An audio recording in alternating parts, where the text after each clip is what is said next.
तो बच्चों आज हम करेंगे परिमेय संख्याएं कि परिमेय संख्याएं कक्षा 8 का हमारा पहला अध्याय है। इसमें हम करेंगे, अभी तक हमने क्या करे थे, नेचुरल नंबर्स करे थे। जो सिंपल काउंटिंग थी वो क्या कहती, 1 2 3 4 5 थी। फिर हमारे पास क्या आई, पूर्ण संख्याएं।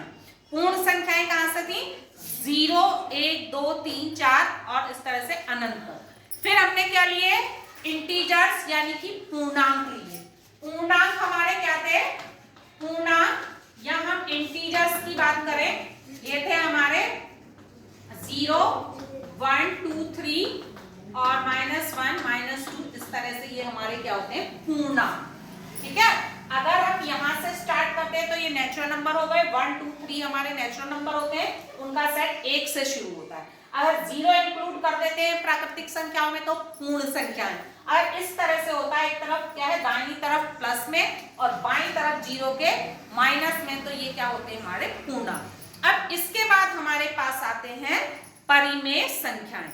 तो परिमेय संख्याएं क्या होती है, P/Q के, ठीक है, परिमेय संख्याएं P/Q के रूप में परिभाषित की जाती है। पूर्णांक, ये परिमेय संख्या है P/Q, जहां पर क्या होगा, P और Q क्या होंगे, पूर्णांक होंगे। P और Q क्या होंगे, दोनों पूर्णांक होंगे और Q का मान कभी भी 0 नहीं होगा। तो इस तरह के अगर P/Q के फॉर्म में आते हैं तो वो क्या कहलाते हैं, पूर्णांक। जैसे कि हम क्या करते हैं, अब एक आपको एक संख्या लिखा के दिखाते हैं, जैसे -2/5। ठीक है, -2/5। यहाँ पर P हमारा क्या है, -2 है और Q बराबर क्या है, 5।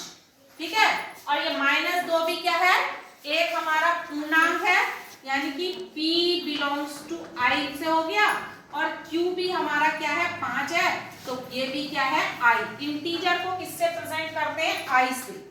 ठीक है, I से, तो P भी हमारा I से बिलोंग कर रहा है और Q भी हमारा क्या है, I से बिलोंग कर रहा है। तो -2/5 क्या है, रेशनल नंबर या परिमेय संख्या है। -2/5 हमारी परिमेय संख्या। अगर हम दूसरा उदाहरण लें, अगर हमारे पास -9/-13 है, -9 और -13, तो यहाँ पर हमारा ये P है और ये Q है, ये भी इसके अंदर आएगा, I के अंदर। देखो -9, अगर आगे को आएगा तो -9 आएगा, इसी तरह से -13 वो भी इधर आ जाएगा।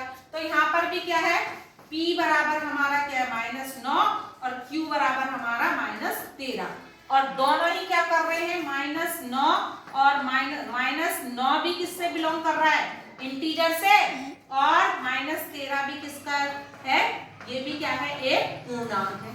ठीक, तो ऐसी संख्याएं जिनको हम P/Q के रूप में लिख सकते हैं और इसमें P और Q दोनों क्या हो, हमारे पूर्णांक हो।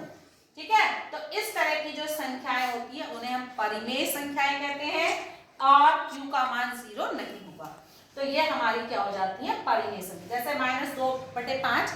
अब हमारे पास एक चीज ये आती है कि परिमेय संख्याएं और भिन्न में क्या अंतर है। ठीक है, देखिए ये तो हमने परिमेय संख्या ली। भिन्न में क्या होता है, भिन्न क्या होता है, एक हिस्सा होता है किसी भी चीज का, है ना, भाग होगा। तो इसमें अगर हम 2/3 लिखें अगर भिन्न को, तो भिन्न में क्या होता है कि जो हमारा P/Q होगा उसके लिए कंडीशन क्या होगी, वो सिर्फ और सिर्फ क्या होंगे, धन पूर्णांक होंगे भिन्न में। और परिमेय संख्या में क्या होता है, धन और ऋण दोनों हो सकते हैं, I से रिप्रेजेंट करेगा। ठीक है, ये हमारे ये क्या होंगे, सिर्फ पॉजिटिव होंगे। ठीक, यानी कि हमारे नेचुरल नंबर से ही रिलेटेड होंगे। अब हमारा ये P/Q है परिमेय संख्याएं। तो सबसे पहले हमारी आई प्राकृतिक संख्याएं, उसके बाद आई हमारी पूर्ण संख्याएं, उसके बाद आ गए हमारे पूर्णांक और उसके बाद आ गई हमारी पूर्ण परिमेय संख्याएं। तो ये हमारी परिमेय संख्याओं का उदाहरण हो गया। ठीक है, थैंक यू।